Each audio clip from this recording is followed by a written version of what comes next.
Bismillahirrahmanirrahim. Walillahi alhamdu.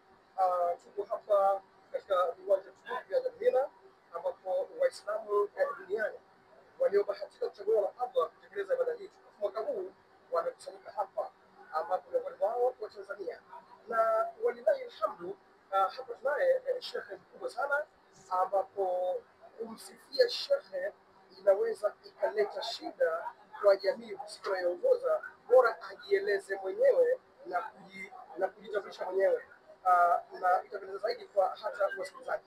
Basi kwa idhini yako shekhe wetu, tunaomba upate jina lako, lakini natumai wewe ni shekhe wa jamii na ni una mamlaka yako ya kutawala katika jamii husika. Itakupendeza tupe pia vyeo vyako ambavyo unavikaimu Allah amekuruzuku navyo. Vyeo ni vya kwa Allah. Basi inshallah ukielewe. Kwa hivyo karibu sana shekhe. Asante sana ndugu yangu Sheikh Ali Mwenyehindi na vyombo vya habari vyote ambavyo mnaongea nami sasa hivi.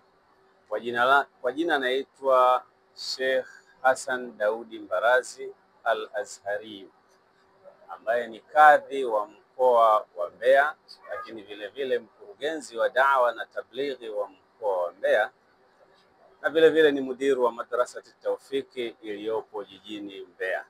Bismillah, mashallah. Bismillah, mashallah. Asante sana. Itakupendeza nikiongeza Dr. Hassan hapo? Mashaallah, nashukuru sana. Pia kuna cheo kimoja nimesahau. Mimi pia ni mwalimu au mkufunzi wa chuo kinachoitwa Marwa Islamic International University, ambacho kilianzishwa na Profesa Mangochi aliyekuwa shekhe wa Mtwara na ambaye Mwenyezi Mungu alimkutari mwaka jana akawa amefariki. Huyu alifungua tawi Mbeya, na mimi pamoja na Dr. Abasi Mshauri ni wakufunzi wa tawi lililopo Mbeya. Kwa hiyo si vibaya wala si uongo kwamba mimi ni Dr. Hassan Daudi Mbarazi, mkazi wa Mbeya. Dr. Hassan, asante sana, na kwa kipekee kabisa napenda nikupongeze kwa sababu unaweza kuwa mwana Azhar wa mwanzo anahojiwa na hii TV iliyopewa jina lenu la Azhar.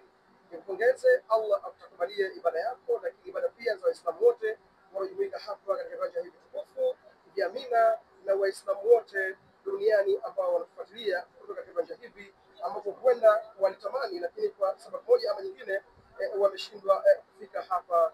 Allah awezeshe kwa mara nyingine. Dr. hii ni ibada yako ya ngapi?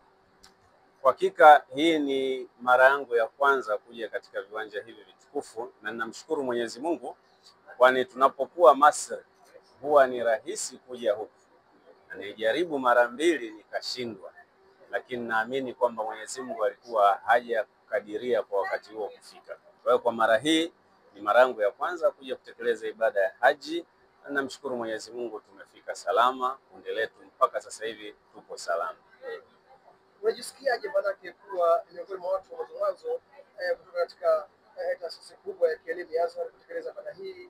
Unadhani ni uwezo wako? Je, ni bahati au ni Allah amekupenda zaidi kuliko wengine? Kuna siri gani katika hili?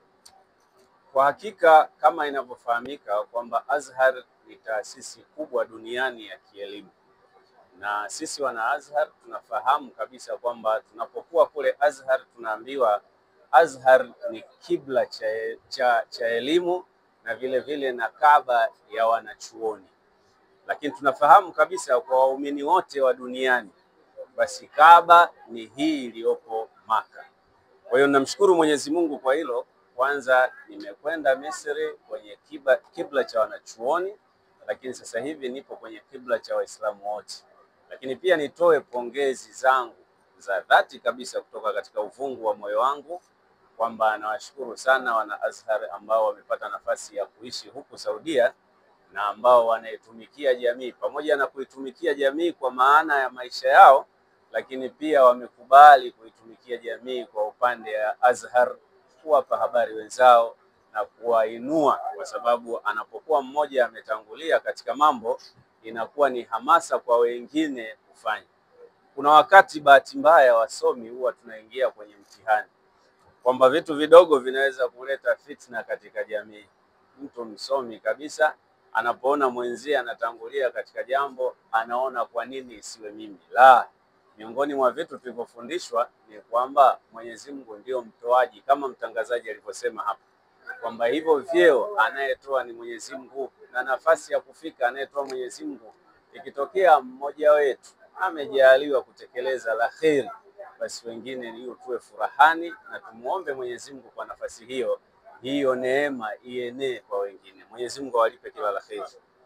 Dokta, pamoja na kuwa chuo cha Azhar kitaja hapo kimekuwa kama ni kibla ya elimu, ndio miongozo ya kielimu ya dini duniani na inatambulika hivyo, lakini Wanazhari walikuwa hana nafasi kubwa sana ya kuonekana katika maeneo haya ya viwanja vikubwa na vitukufu kama Allah alivyosifu, lakini nafasi yao na uwepo wao unaonekana sana Tanzania kwa level ya jamhuri bara na visiwani. Unadhani nini kujiweka nyuma kwao au kutokuonekana katika viwanja hivi vitukufu? Kuna siri yoyote au kuna mgomo au kuna nini, Dokta? Nashukuru sana ndugu yangu kwa kunihoji swali muhimu sana ambalo mimi nitatumia nafasi hii kutoa wito kwa Wanazhari wenzangu wote duniani. Jambo la kwanza, lazima tufahamu kwamba mafanikio duniani hayaishi kwenye kusoma peke yake. Mafanikio yanaenda na vitu viwili muhimu sana. Akivikosa mtu hawezi kunyanyuka, labda tu Allah awe amependa kuwa nyanyuka. Jambo la kwanza, inatakiwa mtu awe na uthubutu, kujitoa muhanga kwamba mimi nina uwezo kwa sababu naweza kutumikia jamii. Mimi ni mtu kama walivyo watu wengine, kwani wao wana nini na mimi nishindwe nina nini? Mfano huyu anayenihoji hapa, wakati tuko Misri alikwenda kuishi nchi ya Kiarabu nyingine, alijitoa muhanga akitokea Misri na leo sasa yuko Saudia. Kama angekuwa hana uthubutu asingeweza kwenda kule Dubai wala asingeweza kuja kuishi hapa. Kwa hiyo jambo la kwanza, inatakiwa mtu awe na tabia ya uthubutu, anaweza kufika mbali na akayapata mengi. Jambo la pili, lazima uwaheshimu waliofanikiwa, usiweke bifu na waliofanikiwa. Hata kama kuna vitu umewazidi vya kidunia, mathalani unahisi una elimu kuliko wao, mathalani unakaa mjini kuliko wao, mathalani una watu kundi kuliko wao, kama huna moyo wa kuwanyenyekea na kuwaheshimu waliofanikiwa, ni ngumu sana mtu kufanikiwa, kwani neema huwa zinaanzia kwa mtu afu zinaenda kwa mtu mwingine. Natoa wito kwa Wanazhari kwamba tujitahidi tuwe na mambo mawili. La kwanza, tuwe na uthubutu. La pili, tuwe na heshima na kuwanyenyekea na kuwahifadhi wale ambao wana mafanikio. Sisi Tanzania tunazo taasisi nyingi za kidini. Tukionyesha heshima na adabu kwa wenzetu tutafanikiwa, na tukionyesha jeuri na ukaidi kwa wenzetu hatutafanikiwa, hata kuwa tumesoma elimu ya chuo ambacho kinahesabika kikubwa kuliko vyote duniani.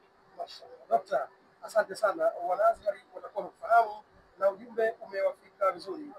Sasa Dokta, Tanzania kama jamhuri tunaelekea kwa uchaguzi ambapo tukizungumzia kama uchaguzi ni moja ya matukio muhimu kabisa kwa kila nchi pale inapoingia katika hilo jambo.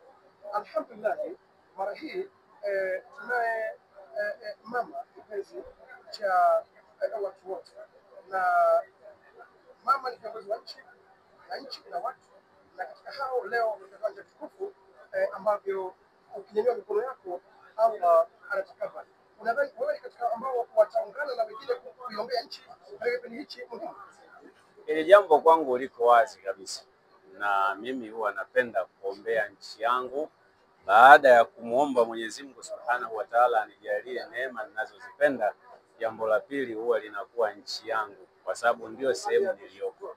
Na mimi kiupekee kabisa naamini kwamba mama anastahili kuombewa dua, kwani amefanya mengi katika nchi yetu.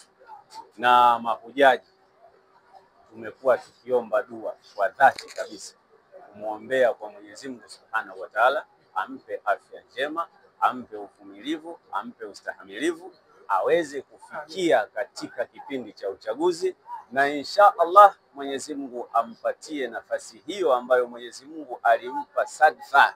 Hakuna aliyetarajia kwa kipindi kile kwamba nani anaweza kuchukua.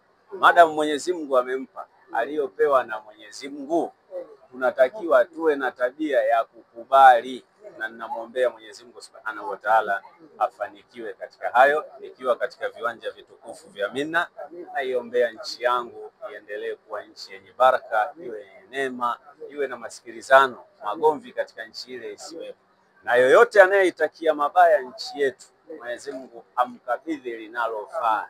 Sisi ni waja wake na tupo katika viwanja hivi vitukufu. Asante sana. Asante sana. Niliomba nikuulize swali moja, inapoweza kupendeza nijibu kwa ufupi wake. Mama mingapi tena? Mama mitano tena. Allahu Akbar. Shukran sana. Assalamu alaykum wa rahmatullahi wa barakatuh. Wa alaykum salam wa rahmatullahi. Ni Sheikh Dr. Hassani Baraz, kadhi wa mkoa wa Mbeya, mwana Azhari wa maana kabisa huyu, ambaye anafahamu ilmu na maana yake, ilmu na miujiza yake, lakini ilmu na heshima yake. Allah inshallah amfanye haya aliyozungumza hapa iwe sehemu ya mizani yake hasanati, lakini pia wito unaotoa kwa Wanaazhari basi inshallah wafikie na Wanaazhari waweze kuamka na hatimaye inshallah kufikia malengo ya hizo elimu walizozibeba. Lakini amesisitizia sana uthubutu. Tunahitaji kuwa wathubutu kama tulivyothubutu katika ardhi yetu, basi tuthubutu pia katika ardhi za wengine, kwa sababu siru fil ardhi fandhuru kaifa kana. Shukrani sana. Ulikuwa nami nisiotaja jina, lakini ni mtumishi wa umma Islamia na mtumishi wageni wa Allah hapa kwenye mtukufu Saudi Arabia. Assalamu alaykum wa rahmatullahi wa barakatuh. Wa alaykum assalam wa rahmatullahi.